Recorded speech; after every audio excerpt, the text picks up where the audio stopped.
There is a pain in our culture that men have that is absolutely ignored. It's not an abstract pain. This is real pain, real suffering. We hear about it all the time of things like higher suicide rates, issues with divorce and custody, the downfall of men. We hear about addiction. We hear about porn addiction, PTSD, isolation, depression, humiliation, less opportunities for dating. And the part that nobody really wants to talk about and is not articulated clearly is part of that pain comes directly from our culture. The part of that pain that comes from our culture also, more pain comes from the solutions that our culture gives.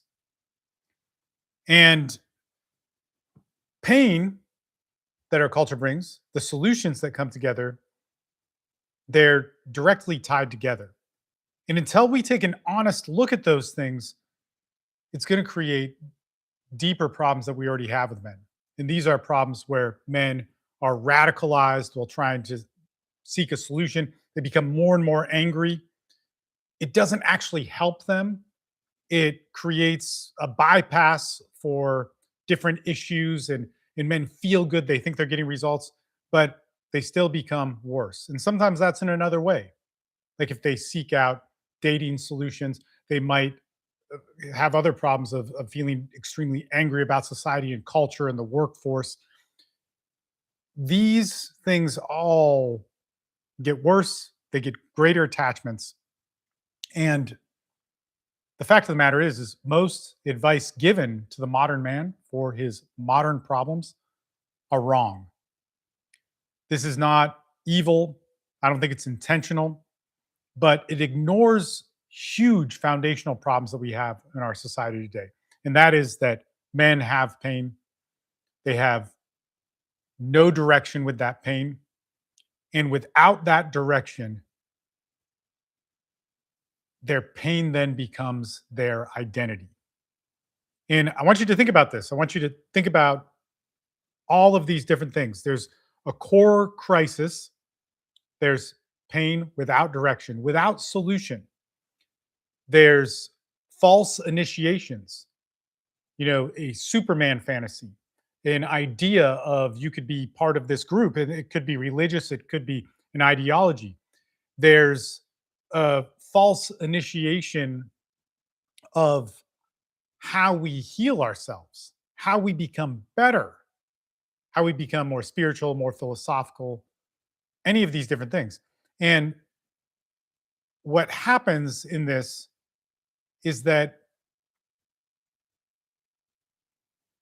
we become further lost, we become further confused, we become more obsessed with the obvious pain points in our culture.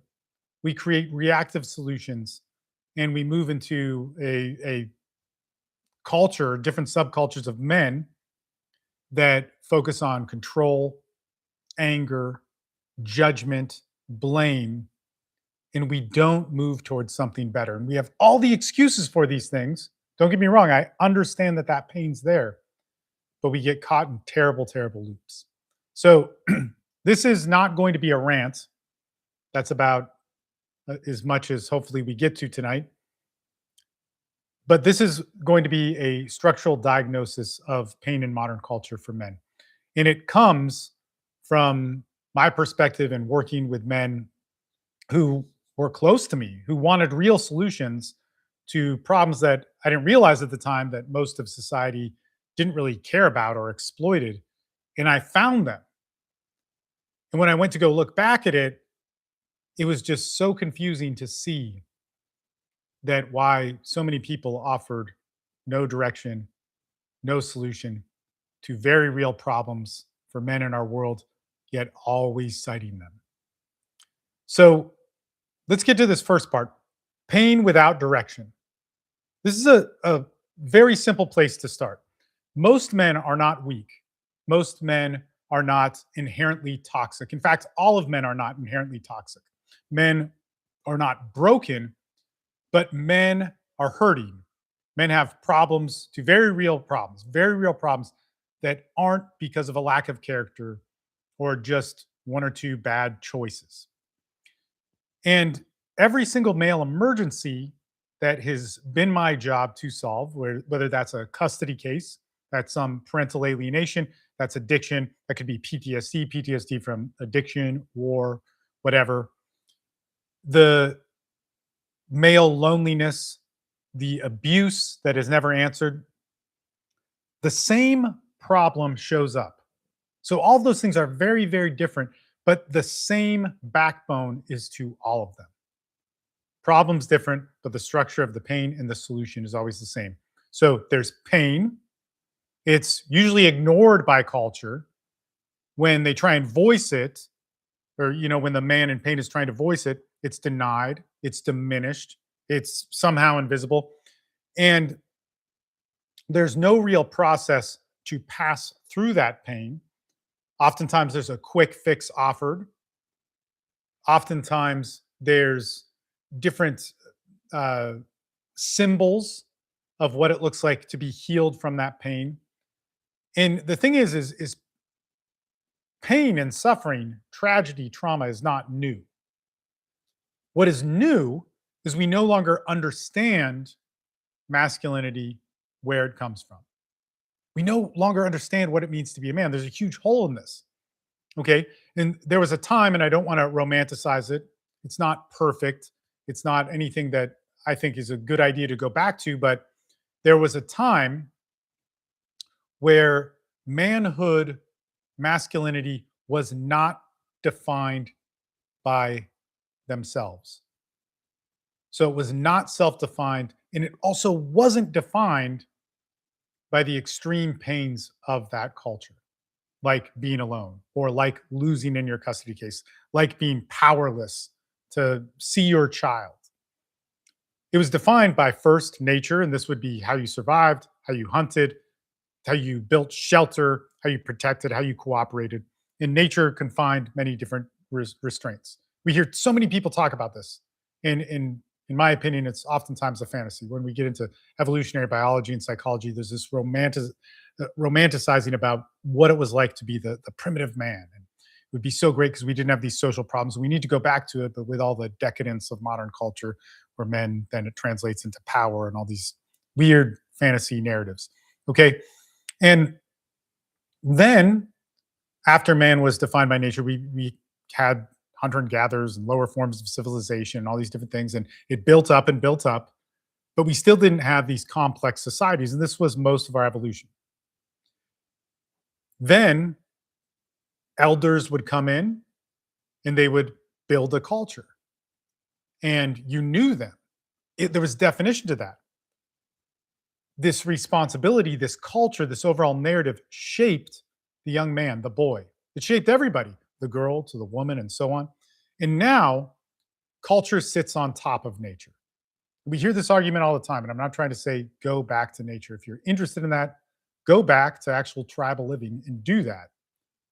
But if you're not, it's really coming from some sort of fantasy. So culture sits on top of nature, and for the most part, this is a good thing. And then culture tells you what nature is.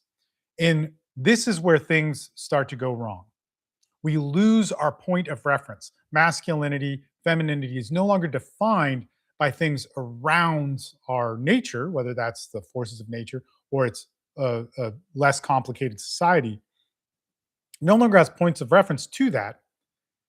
And masculinity then needs to reinvent itself. There's a longing it desires, there's a pain it feels, and it starts to make up what it's all about. Now, back when I started working with men in 2006, you always heard this narrative, and you still hear this narrative. You hear about the rite of passage.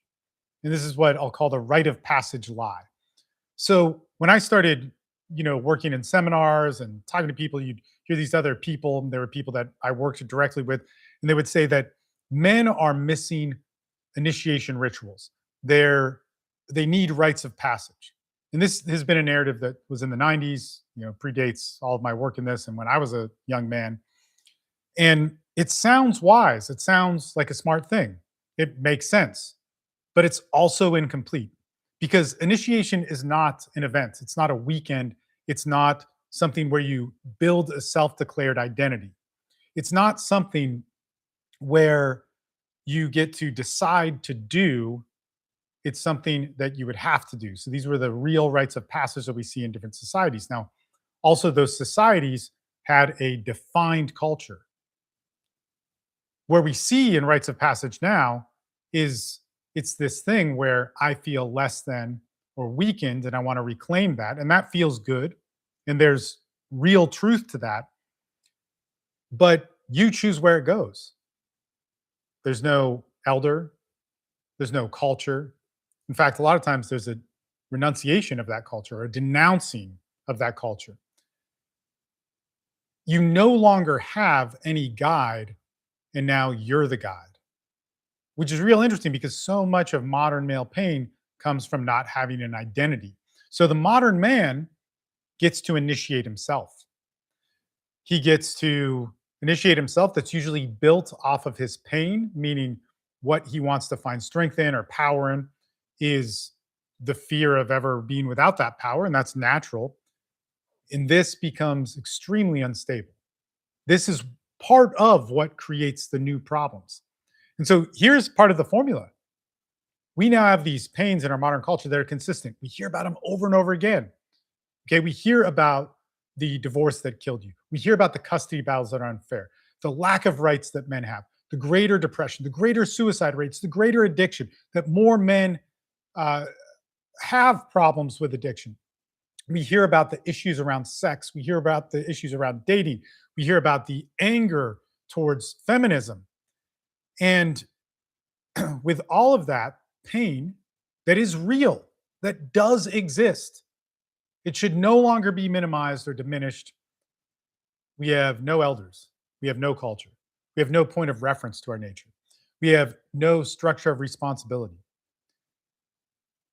We create a false identity, and then we now have a vacuum that is set up for men to be sold false solutions. They can become hyper radicalized.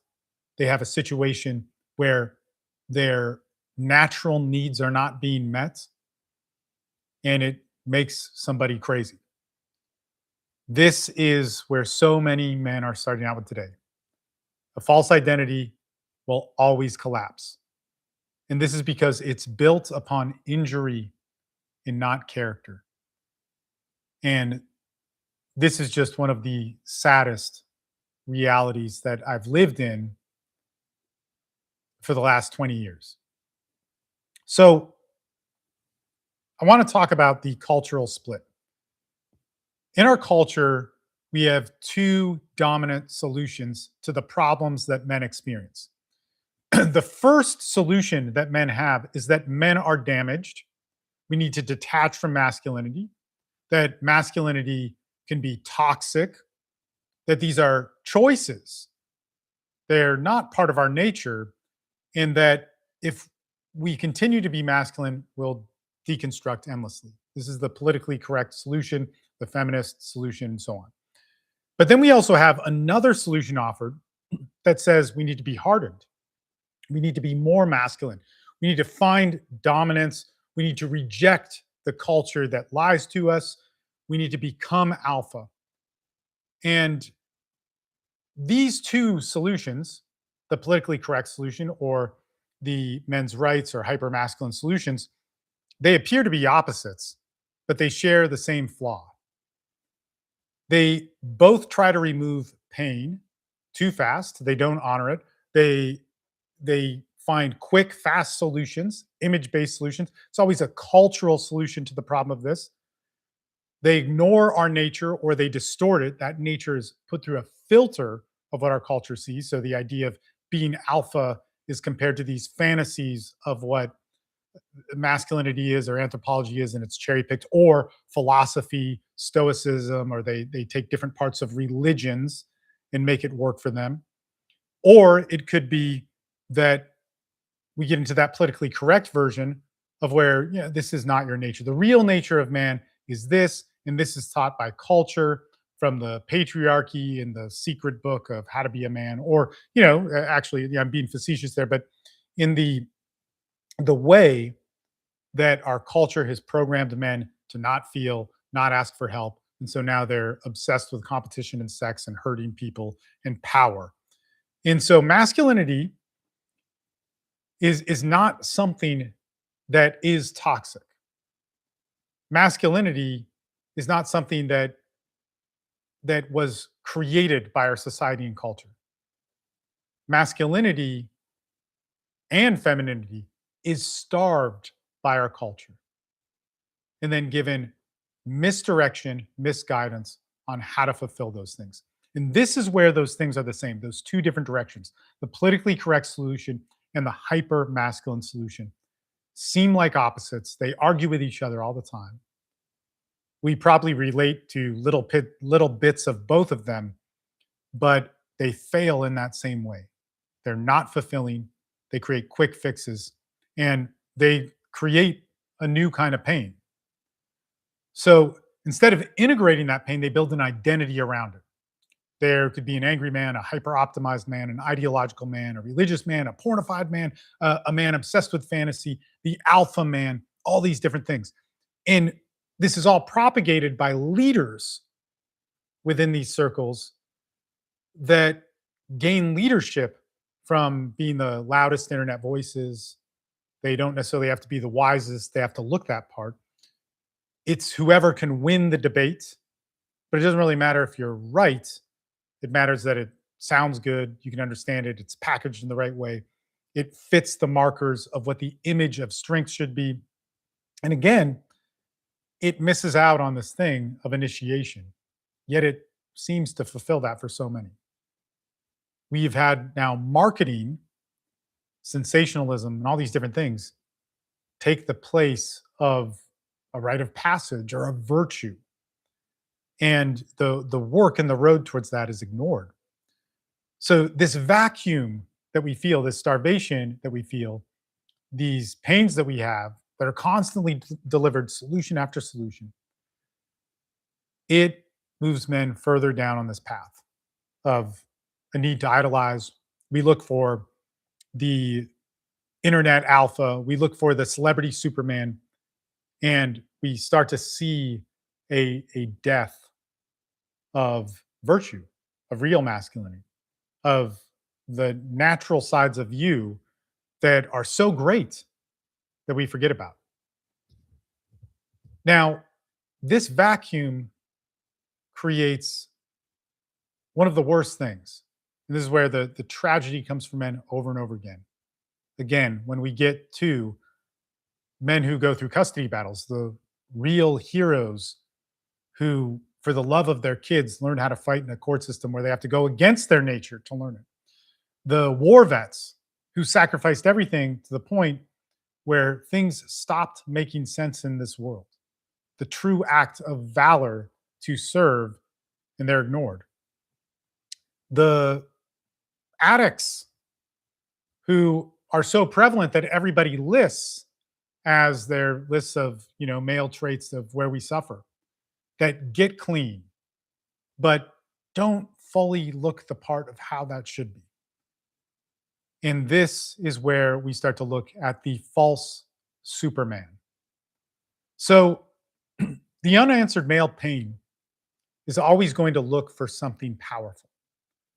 The unanswered male pain that doesn't want to go through hard, long processes of resolution, of sifting through that, things that almost every culture and major religion will say are good things to do, will seek a quick fix. Something that, man, it's going to alleviate this pain right away. And why wouldn't they? Okay. And so this pain doesn't disappear, it flips. If you're a man and you feel powerless, and men do feel powerless in our society, they're going to fantasize about what absolute power is. A man that feels invisible is going to fantasize about dominance. A man that feels rejected is going to fantasize about control. These are all things, all problems that are readily seen in our culture. They exist. They should not be denied, diminished, and they are. They're not there because a man wanted to be a toxic masculine or didn't listen enough to the dangers of the patriarchy, so he chose to be evil. They're there for other reasons. And these cultures, or our culture, but these subcategories of our culture that helped create them won't take responsibility for it. If a man complains about his feeling of rejection, feeling of loneliness, feeling of being made powerless in a divorce or a custody situation, in a veteran situation, it's oftentimes diminished, rejected, but even worse, it's as if they just didn't do enough to choose the right thing. Okay. And this is where this superhero archetype comes in. Men are dying for a hero to follow because all of their power is taken away. The dream, the fantasy of what they can feel in their bodies, that they can feel in their nature, whether that is their mind, their body, their sex, their empathy. It longs for this because it can't be fulfilled. You look for the icon of that, the godlike man, the untouchable man, the Uberman. And this is where I want to be precise in this, is that the Uberman comes from Nietzsche. Nietzsche was responding to cultural collapse. He saw religion as going away and nihilism rising. And so the Uberman was a very different thing of how he was talking about it. And he wanted to create values in a world that was losing its foundation. And it was a serious, legitimate philosophy. And we're going to see the same pattern with Stoicism or different religious movements that are coming in our modern culture for men. And again, I am not against read Nietzsche, read the Stoics, do whatever religious path that you want. But we have to do it right if we're going to do it. And our cultural pain ignores so much of the depth of these things. It sees only the image of the false hero, the thing which is going to alleviate our pain. If your relationship, let's say from a Christian perspective, was defined by your desperation, it could never get the true depth of the teachings from that. It would show you an important part. It would show you an important part of maybe submission or turning your will and your life over and so on. But it wouldn't get you the depth of these different things. Now, on a similar level, the wounded man is going to read and interpret all sorts of different ideas, philosophies, forms of wisdom as a permission or as an allowance, some sort of encouragement to maybe detach, to dominate, to bypass, to create some sort of more immortality from injury, to create a distortion of reality so they don't have to deal with their pain. Now, again, religion, different philosophies, they're amazing things. They're really great. There are people before our time that solved many of the same problems you're going through. We have a very different cultural window of that's introducing new problems like addiction and so on, custody. Like these things were less prevalent in other cultures. They're fairly modern, but these solutions to them were actually written about by real philosophies, real religions, and many, many of them, many diverse ones.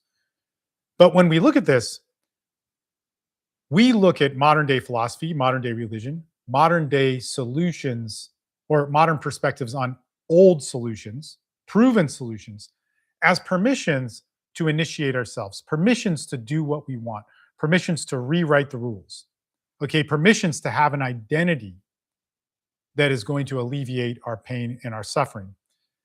And so the false Superman is not somebody that's strong. He's somebody that is reactive. He's somebody that is shaped by humiliation, somebody that builds a fantasy about the opposite of his pain. A modern culture advertises this sort of fantasy as the solution. So this is on the internet, we see it all the time. We see the fake alphas, the internet dominance, the men who look powerful but have never really carried responsibility. All they have to do is convince you from of it. They need to just win the online argument. Sound smart enough to make you feel good for that moment. You can see it in every single industry. Leaders who know how to win, look the part, they solve the real problems, but they don't solve the real problems. And this is one of those things that has also been written about long before.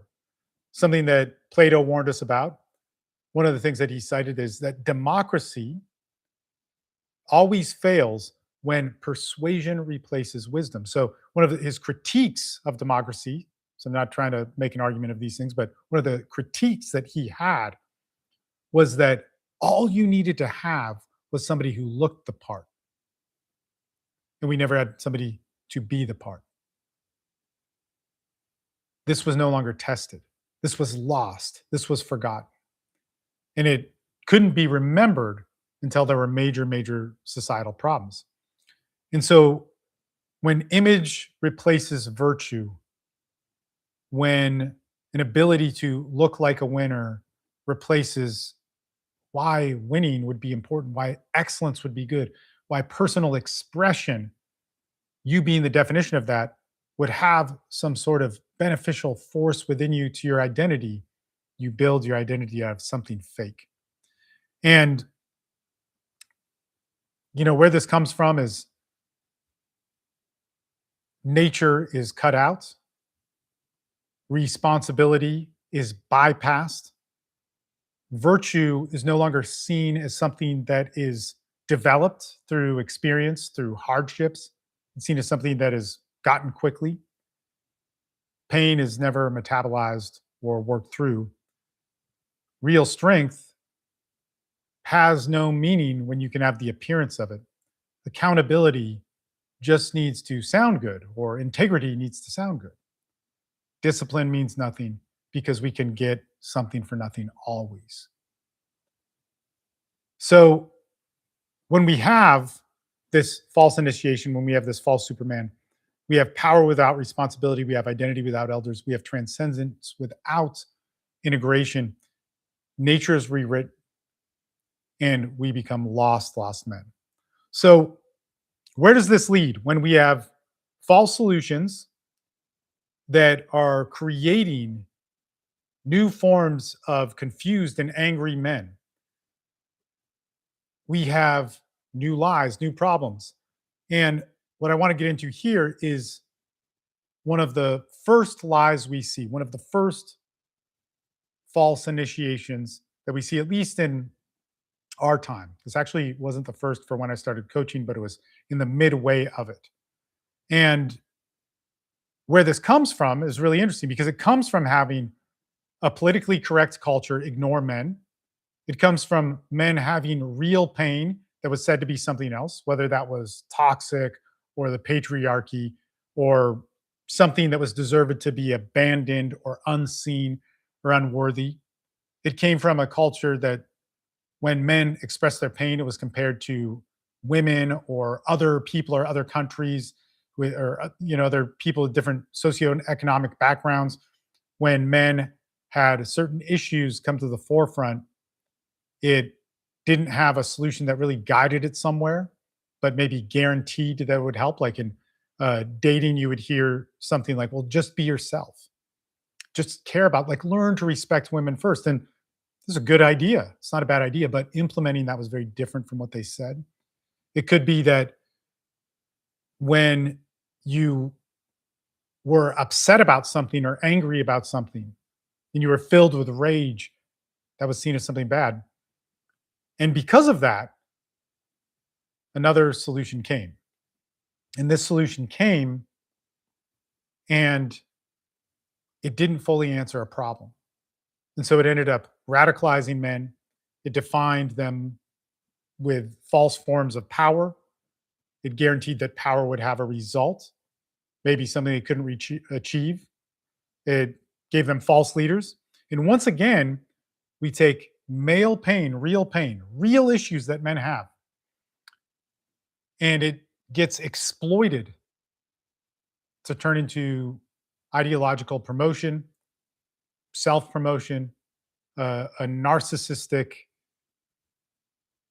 online persona to be a hero that doesn't actually save people. And so, in this, I want to talk about the red pill and the men's movement. So, over and over again, male pain is exploited for self promotion, whether that's on the politically correct side, it's on the men's side. It turns into a form of cultural narcissism.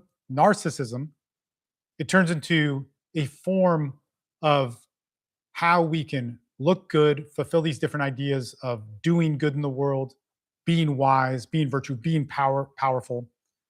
And in this, we look at a whole online subculture that's become very, very large and very influential for men that is heroic, it's alpha, it's wise, it's a healer that's all based on image. And this is what happened with the red pill. And I want to be honest with you guys about this. The red pill resonated with so many men because it acknowledges real pain that was forgotten, that was neglected, that was diminished, compared, said to not be worthy, that men were having by the culture that existed. The problems with the red pill, the problems with the solution that it offered come from a previous solution that also didn't work. When men talked about family court injustices, when men went through custody battles, when men went through male loneliness, depression, overwork, when men ran into addictions, when they had less sexual partners and women defined what dating would be like for them, when they saw other men succeed and them fail, when they were sold solutions on how to just be yourself or talk to women in all the wrong ways, when men looked for real solutions for real problems that they were having, they were ignored. Then they were sold on a solution that had no responsibility for ever working. All it needed was to get the online testimonial or to say that it worked for some, but not all. In just think about this. We have had wars in our modern times. Those men came back with no answers over and over and over again. And where were they supposed to go? And the only people that were saying things were people in the manosphere, the hyper masculine dialogue, the red pill, and so on, that actually would listen to what they're saying. And so politically correct culture ignored and shamed male pain, and it created this vacuum of anger. And the anger then creates movements, creates subcultures. Some charismatic leaders come up that become obsessed with themselves, and then everything starts to break and fall apart. Pain becomes a worldview. This becomes your identity. Resentment becomes your philosophy. A man hurts in, let's say, custody, and he starts to see betrayal everywhere. A man is humiliated in dating, and he sees women as manipulative or toxic. A man is ignored by institutions, and he begins to distrust all forms of institutions, all forms of government. And some of that is absolutely true. You can find truth in every single one of these, and there's more arguments towards it. A man is humiliated in dating, and he sees women take advantage, belittle. This is true. You can find tons of evidence for this. A man feels that betrayal is everywhere. Women are fundamentally flawed because he goes through a court system. He sees it in other people's cases. He hears about it with different online groups and so on. You can find the truth in this. Over and over again, you can find the truth in it. But it's not fully true. It's easy to say it's true. Seems like it solves your pain. And what's even worse about all of this is what the red pill became is that it never had a realistic solution to any of these things. In fact, it never solved any of these things. Who there did solve something? And I point this out often because it has been a huge part of my work to help men win their custody battles, only in extreme high conflict cases, the worst. And we fail. I don't know why nobody else ever did this.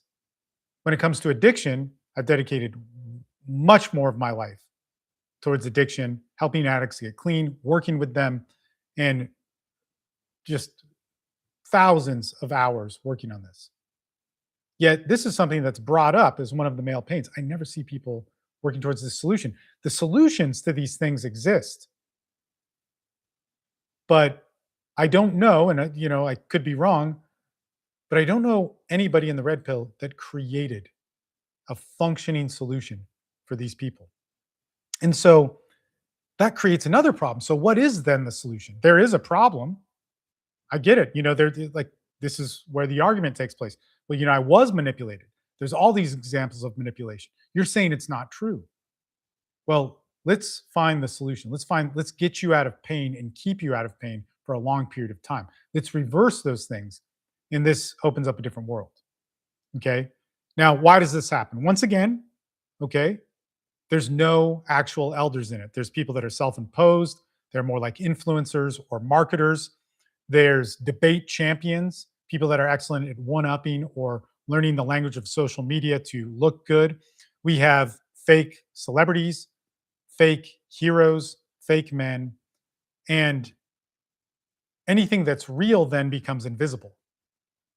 Now, this is one of the biggest problems with all of this is that there are amazing men in our culture. There are heroes in our culture that are ignored because they're overshadowed by something that looks better, fits the image of what we want to see as success, and it overshadows it. When we get into the veteran world, I know amazing vets. Like I work and have befriended so many amazing vets, some of the best people that I've ever met. A large number of them are not people that would be seen as, the cool social elite or whatever. And they've always had such frustration around the celebrity vets. And there's great celebrity vets. But some of those celebrity vets have created such an image of what a vet who beats PTSD looks like. A vet looks like after war and success. And some of those vets, it has now been exposed that they have lied, which makes it even worse. But whether they lied or not, there was no longer room for these other heroes, and literally heroes that I know, people that have the highest moral standard, all the things that men would want, they are emblems of. They're unseen. They're seen as weak if they can't get a job, or if they go through a period of PTSD, they're the ones that didn't beat it because they didn't have the super hack of whatever you were supposed to do. They didn't have the alpha mentality. In lies over and over again with this. We see the same thing with custody. This amazes me. I know I've gotten to live in my life where I personally know I am friends with men that I've seen walk through the hardest things. I had hard custody battles. I saw men go through things that I could never see myself doing. It was so great, so special. But they don't look the part. And the loudest guy online, the person who probably takes steroids or, has whatever plastic surgeries and so on, and it's fine maybe if you want to do those things, that's carrying the anthem of strength, says, but I was such a strong man that I got to hold my family together. Why did you lose it? And this man, who may not have the best body, may not have the best face, may not care to prioritize plastic surgery in his life or steroids or afford it or whatever it is, gets ignored, will never be seen, never be seen. And we have people carrying the narrative of true male strength, the people that beat the problems that things like the red pill say are the biggest emergencies in our lives, the things that I actually have dedicated my life to. Like there are so many hours. And I didn't do it to ever say it here. I did it because it kept me sober, or I did it because it was the right thing to do, or somebody asked me for help. And I thought that when somebody gave me money as a coach, I was supposed to deliver to help them. Like, man, you're trying to not kill yourself in your custody case. And I might have some insight on how to win your custody case and keep you alive. I'm going to do that. I have no idea why other people didn't do that, or that was such a rare thing. And yet we see the biggest, the loudest, all these different things. It's kind of an interesting thing is when we then see that these people have lied to us, right? When we find out that Santa Claus isn't real, but instead it's, your masculine fanboy hero is a fake, then what are you left with? And this is where things like the red pill and the men's movement, because they offered no real solution and more commentary on what was going on, and played to the justified male anger that was there, but didn't teach them how to walk through it. It left men more angry when it didn't work.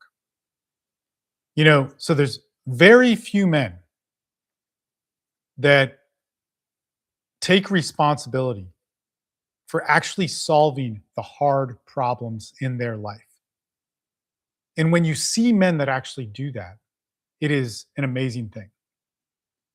So when the red pill did this, and it didn't create solutions for people, it created commentary, it created gossip. Once again, no solutions for addiction, just commentary, ideas, nobody actually doing it. No solutions for family court, just commentary, ideas, nobody actually doing it. Solutions for vets with PTSD, do steroids and get power and whatever. But no solutions for people that had real catastrophic problems. The people that it says are its reasons for being allowed to be angry about whatever. Same thing goes for male depression, male sexlessness, all these different problems that are huge parts of our culture. It gave solutions that wouldn't work. So when it stopped working, we find out Santa Claus isn't real. What happens? Those men become radicalized. Masculine identity is now retitled. It turns resentment into a form of lifestyle, of a brand, of an ideology. It created a new pain, created a new form of anger with men. It isolated them in different ways. It cut men off from empathy. It cut men off from actual real solutions with addiction, because it gave a false one, and there are solutions out there. It didn't resolve custody.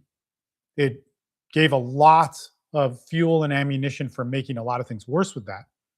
It didn't resolve trauma. It amplified outrage. It gave an initiation to a reaction. It gave an initiation into a radicalized lie that men will carry for the rest of their lives, and they'll have to resolve themselves. No responsibility for it. It's fine. It's justified because it was a reaction to feminism and politically correct culture that acted irresponsibly, which I agree. And if I'm going to commentate, if I'm going to have criticisms against the men's movement, which I always have, I left the 21 convention in 2016 because of this. Much of my stuff, like me really working with the things that they're talking about, addicts, custody, it's on paper. Like, I have helped solve those things. I've been huge parts of it. They cut that out because I thought, man, this is not true. This is not right. Cut it out. The real solution cut out. So masculinity then continues to be defined by reactivity, by hysteria. It's not building anything. It's not responsibility. It's not competence. It's not contribution. It's not virtue. It's the image of all these things. And we become a performer to what masculinity is. So I want to talk about what actually works here and what most of this series will also talk about. So we as men enter into our culture, we're going to have predictable pain. It's going to happen. Of course, we should do everything as a society to stop that. But part of this is actually being able to deal with that pain and find exact solutions for it while making a better culture that doesn't create something that has greater problems for the culture after us. You know, crisis isn't about weak men. Men are going to end up in it. Pain without direction becomes exploited by false movements, by the idea of a hero or a Superman.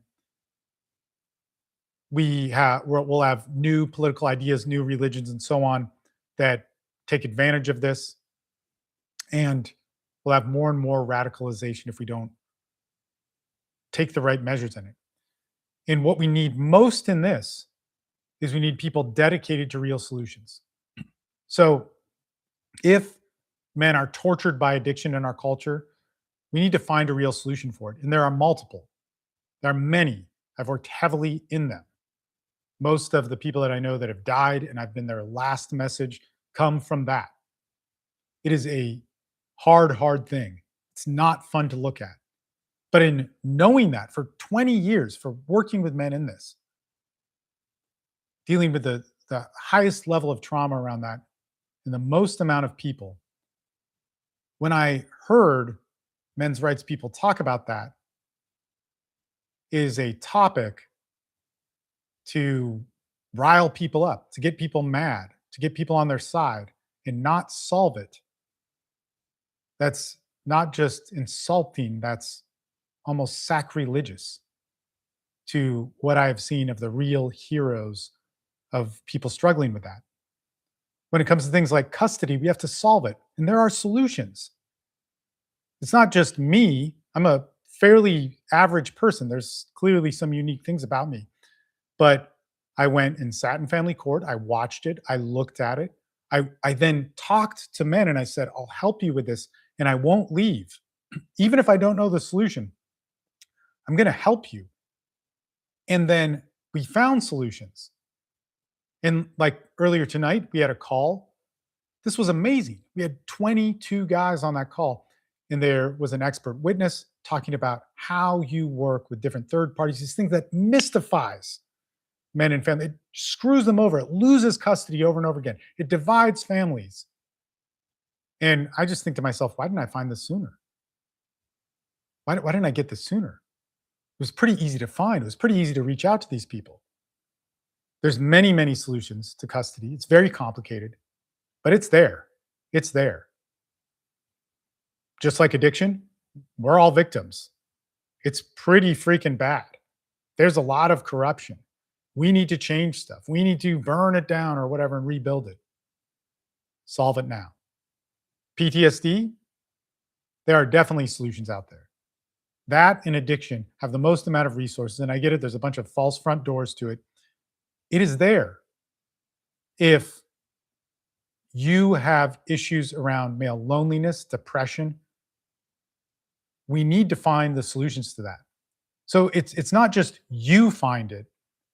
It's that if you care about men and masculinity, if you care about this thing enough to watch a bunch of videos on how much our culture sucks, you can do something to change it. You can help people with that. If porn is destroying your life or if it's destroying other people's lives, go out and try and solve it. Go out and try and fix it. You know, one of the things that always bothered me about these issues about abuse and abuse. We can't say these words on YouTube anymore. We can't talk about the actual problems that affect people in our culture. If they're looking for help, they can't have it because somebody might get sued. And I get why there's censorship. I'm not totally against it, but I just find it interesting. So many things that I regularly talk about are words you cannot say. But when we hear about things like abuse in that way, in that S way, we have so much hysteria, so much blame, so much contempt for it. And I think we should. I'm not saying we shouldn't. I don't see anybody helping the victims of that. We talk about human trafficking. I don't see anybody helping in that. I know a few people, I know a few social workers. I see a lot of people talking about, you know, how evil it could be to harm people, to kidnap people. I don't see anybody helping the victims of that, the people around that. It's kind of interesting because we have a culture that is obsessed with this judgment on all sides and nobody's solving the problems. And so, why I want to hammer this in as such an important solution is for me, when I worked with people, when other people I met worked with people, to actually get a real solution to the pain that somebody felt, to walk with them through it. It wasn't some quick fix, and it actually had to work. It wasn't just to kind of, pop them on the shoulder and it's like they're having a good day, so, their abuse is all done and these types of things, or they won a small part of their hearing in court, so it's like, man, we did it. We need to have people and follow them all the way down the path. And when we come up with those real solutions, they're long, they're hard, but it starts to make you see that, yes, there is an overall political problem. Yes, there is an overall cultural problem. Yes, there is something that needs to change in the perspectives of many, many people. There is something to be angry about. But when I can solve that problem, when I can help people actually solve their direct problem, it walks them through something that opens the door to all the things that we're looking for. We no longer have to chase the identity. We know what it means to be a father. We no longer need the title of a hero because we have it. We start to have more of a chance to get back into our nature, into what really makes us work, what really makes us be fulfilled. We start to understand human choices and decisions. These are huge things that we build upon. And the fact of the matter is I wish I could show it better. But in working with so many great men who've accomplished real solutions in their lives, they have something that everybody's looking for, but all the people obsessed with the pain, obsessed with the ideology, obsessed with the false solutions are unable to see. And I want to encourage that because there are real vets who have found a way to manage their PTSD. There are real men who had their kids kidnapped or were put in jail for abuse and were able to come back and be fathers, to get custody, to get fair custody. There were real people that were able to achieve true forgiveness from extreme pain, horrible atrocities that do not have the story that your pastor has, or your religious leader has, or the person with the self help memes has. There are real people that exist out there, but they're invisible to us because we're all tricked by a false solution and a false narrative of what real hard things look like when they heal. And those people are heroes. Those people are amazing. So if we're to unwind this lie, the starting place is that we get in the true solution. And so in the next video on this series, I want to talk to you guys about something that's almost identical to things like the red pill, but are opposite politically from that. These are part of the things that helped start off the hyper masculine exaggeration in anger that helped kick off all of the frustration. And one of the things within all of this is that we see the same pattern. Once again, good people are ignored, real problems are diminished, false solutions are given. And at least from my perspective, so many men suffer and we create new problems from it. Thanks for watching. All right, YouTube. We are going to end this live stream and turn this into a call. And the call that we're going to move into is actually a custody call that I'm going to email out all the cool stuff for.